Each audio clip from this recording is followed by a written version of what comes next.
We have spent the past period of time speed reading, as I know many of you have. The word that occurs to us is it's an extraordinary example of the Chicago Police Department and the Cook County State's Attorney's Office at their most pathetic.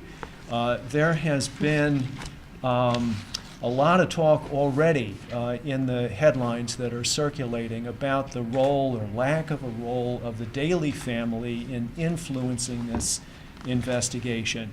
And Mr. Webb and his colleagues have made clear that they found no direct evidence of a phone call being made or an explicit attempt by Daley or anyone in the family to influence this investigation. What's very clear as you read this report is no phone call needed to be made.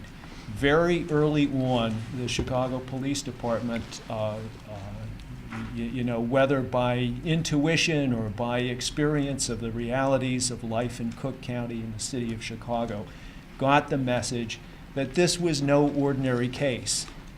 What happened here was an investigation that was treated as a political football from day one.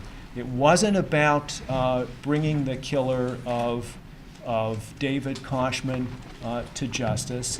It wasn't about assisting a victim, a family member of a crime, Nanci Koschman, in understanding what had happened to cause her son's death. She was left on the sidelines in the dark while police and prosecutors focused on covering themselves from allegations that they might be responsible for criminally charging a Daley family member. That was what was going on here from day one, and it's as clear as a bell from reading this report.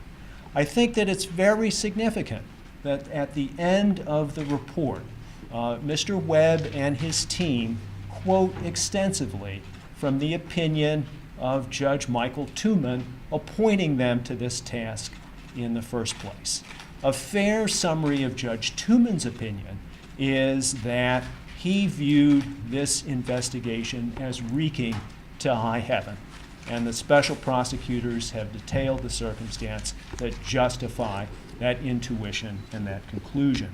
I think that if you look closely at the report, you can see in one sentence that how the police department and the state's attorney's office reacted at the earliest stages when they knew that this was Mayor Daley and his family's involvement.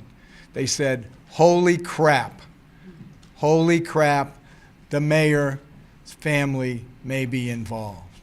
And from that moment forward, we have what went on in this report as is documented. And what is documented here is, if you didn't look closely, you might say a comedy of errors, of ineffectiveness and incompetence. But that's not what happened. What happened here was destroyed files, evidence that was not documented, interviews that were not done. Why did this happen when they put the most experienced detectives supposedly on this case? Why did we have all these missing files? Did we have all these missing documents? Why did we have an investigation that didn't conclude what was obvious on its face? And that is because here in the city of Chicago, you don't need a phone call. You don't need a memo. You don't need to be told by the mayor or the mayor's chief of staff, who knew about the fact that Vaneco was involved over a week before anything was done, that the Daley family knew Vaneco was involved before the police department identified Vaneco as the assailant, that the Daley family knew that Vaneco was the one who threw the punch before they put Vaneco in a lineup 2 weeks later.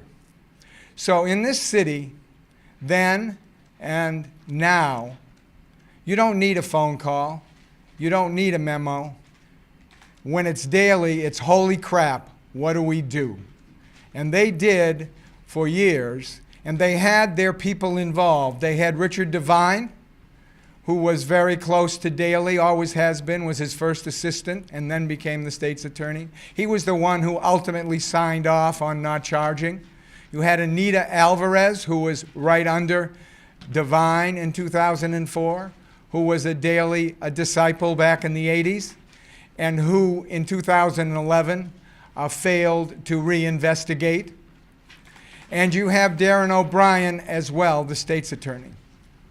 So I think that it's fair to conclude here, as Mr. Webb chose not to, that in fact that this was an example of supreme clout, and that the Koschman family would have gotten justice a decade ago if it weren't for who threw the punch and whose family that puncher came from. Thank you.